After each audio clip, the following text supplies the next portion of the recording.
What is packing with you, YouTube? I got a lot to talk about. With what's going on with the Green Bay Packers. Shout out to all of the pack addicts out there. Now let's get into this shit. You know, it's a lot going on with the Green Bay Packers. DeVante Adams contract negotiations have stalled with the front office.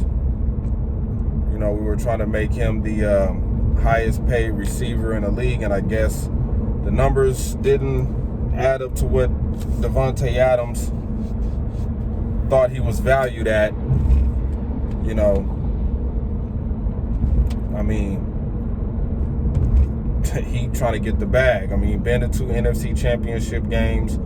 I don't think DeAndre Hopkins has been to one yet, and I think that's where the discrepancy lied. You know, DeAndre Hopkins is the highest paid receiver in the league, and maybe the Packers did make him the highest paid receiver in the league, but by how much? You know, how much of a margin? You know what I'm saying? DeVante Adams is a deep playoff threat type of receiver. Some people are saying that, you know, this might be it for DeVante Adams, and you kind of get a sense of that with the fact that his old college quarterback, Derek Carr, is sending out these tweets and messages over social media trying to recruit DeVante Adams to become a Raider. DeVante Adams has blacked out his Instagram picture. Him and Aaron Rodgers posted the same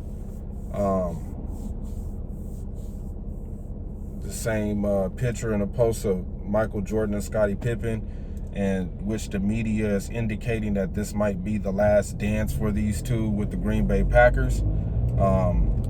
There's another picture that's surfacing via Aaron Rodgers and David Bakhtiari, you know, them at a training together at a sports training facility.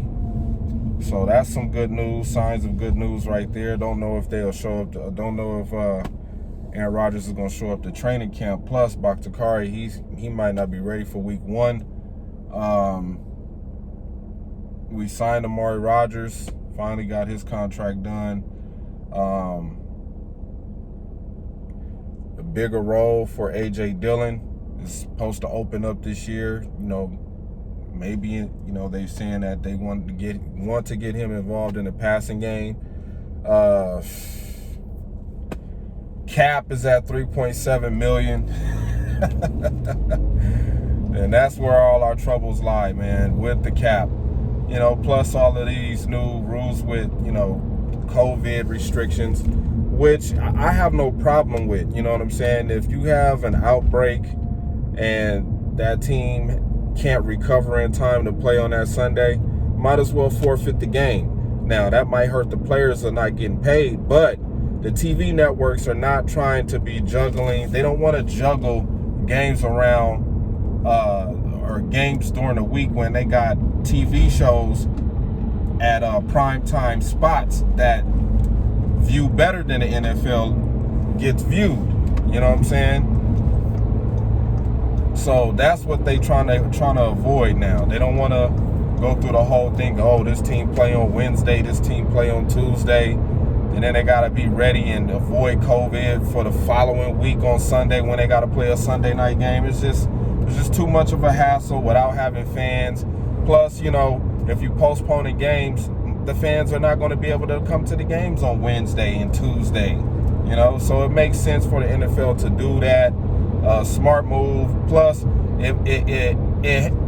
it's going to make the players follow the guidelines to the T. If you want to play, you're going to have to follow the COVID-19 guidelines. If you don't want to get vaccinated, then the unvaccinated just going to have to deal with the guidelines. What was that? And that's just the way it's going to be. You know what I'm saying? NFL's trying their best to try to make this as less stressful and easy as possible for, you know, them to maneuver through these 17 games that they have in this season. So, shout out to the NFL for doing what they did. I fucks with it. You know what I'm saying? It's just gonna put pressure on these teams when they at these facilities. They're gonna have to be strict. Plus, it's gonna make the players think twice about going out to a nightclub or a titty bar. You know what I'm saying? Where the COVID might be running rampant someplace. You know what I mean? So, you want to get paid to play? You have to stay out of certain places, man. Even if you vaccinated or not. So I like the move, but the Green Bay Packers got to get their shit together, man. I'm curious to see how this defense is gonna look this year. It might be some bumps in the road, trying to learn some new things with Joe Barry. I'm already expecting that. What else? I mean, if this is the last dance with Aaron Rodgers and DeVante Adams, I mean, I could see that for Aaron Rodgers, but DeVante Adams, I mean, he ain't even really been there that long. You know what I mean? What's this? What is 6th year, 7th year?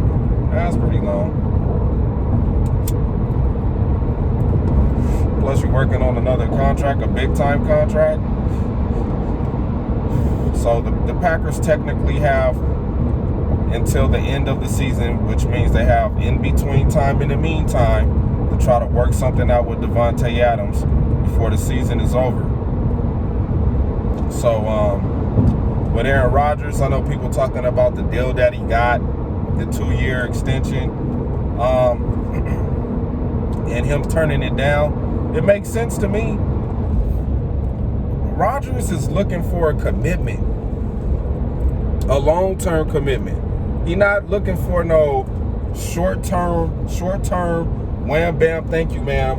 Okay, we got him signed. Now we could trade him at any time we want. Aaron Rodgers don't want no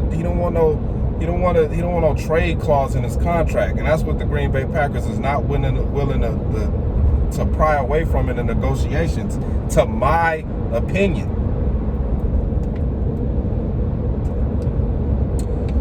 In my opinion, that's what I think. I think there's some things in the contract that Aaron Rodgers don't want to be tied to, and the Green Bay Packers is looking at it as a way for them to still get an out whenever they feel like it's time for them to move on from Aaron Rodgers. And Aaron Rodgers don't like what he see in the contract. You know, Aaron Rodgers is looking for a commitment from the Green Bay Packers.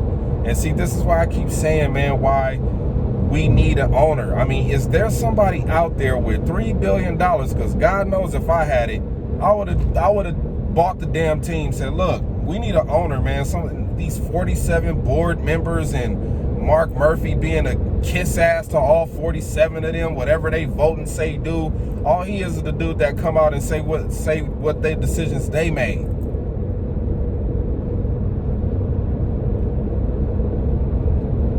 Now you have the school board and you got the principals. That's what Mark Murphy is. He just the damn principal. He's just trying to make sure everything stay in line. He ain't making no goddamn decisions. Which means Brian Gutekunst don't got no damn power either. It's the 47 fucking board members. We just need an owner. If we had an owner, then it could be a 3-head monster. President, whatever, GM, let them make the decisions. You got 47 people with an opinion and different talking points, and some of them might feel some certain type of bias to what the direction the team is going in, and oh man, just let the football people handle the football stuff, man. But other than that, man, I'm excited about the season. Don't know how many football games I'm gonna really want to pay attention to.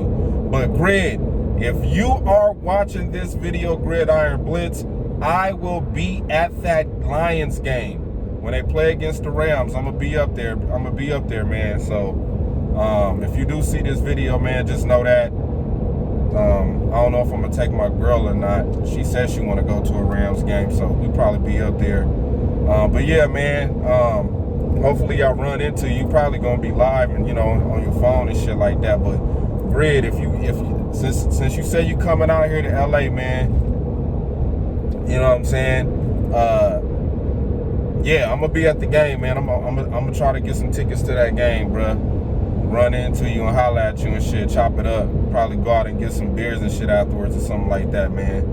So yeah, man, if you see this video, man, hit me in the fucking comments and shit, man, and we can see if we can link up and shit and all that good stuff. But yeah, man, at the end of the day, man, I think this team could win the division. I mean, if Aaron Rodgers come back, then I'm pretty sure and positive that we will win the division. But if Aaron Rodgers don't, and then you got his fiance retweeting some shit Stephen A. Smith put out there about the Green Bay Packers not treating Aaron Rodgers right.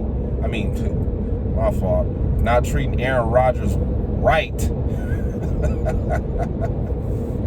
And that lets me know right there that he's been pillow talking to his fiance, man. He's been spilling some detailed information to her between the bed sheets.